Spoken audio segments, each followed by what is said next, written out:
Sumqayıt şəhərində poeziya evində filologiya elmlər doktoru Lütfiyə Əsgərzadənin yazıcı publisist Cəlal Bərküşadın həyat və yaradıcılığına həsr olunmuş Cəlal Bərküşad adlı monoqrafiyanın təqdimat mərasimi keçirilib. Mərasim Azərbaycan Respublikasının dövlət himninin səsləndirilməsi və şəhidlərimizin əziz xatirəsinin bir dəqiqəlik sükutla yad edilməsi ilə başlayıb.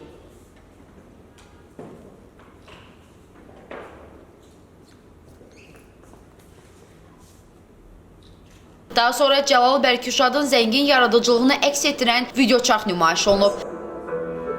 Bir arayışı, əslində özümə qayıdışı, bəzən düşünürəm.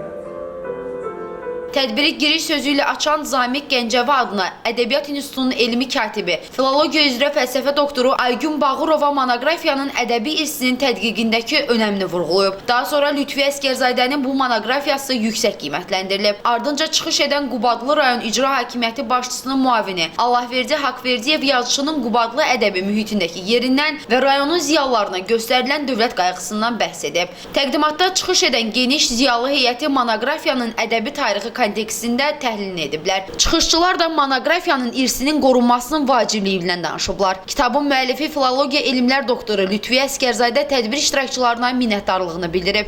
Yazıçının həyat yoldaşı Sayad Cavadzadə çıxış edərək yazıçıya göstərilən dövlət qayğısına görə cənab prezident İlham Əliyevə və birinci xanım Mehriban Əliyevaya təşəkkürünü bildirib. Cəlal Novruzoğlu Cavodov 2-ci Dünya müharibəsi iştirakçısı, tanınmış yazıcı, publisist və televiziya xadimi olub. Onun Boz atın belində sıyrılmış Qılınc Babək kimi əsərləri bir çox televiziya filmləri Azərbaycan ədəbiyyatı və mədəniyyatı tarixində dərin izlər buraxıb.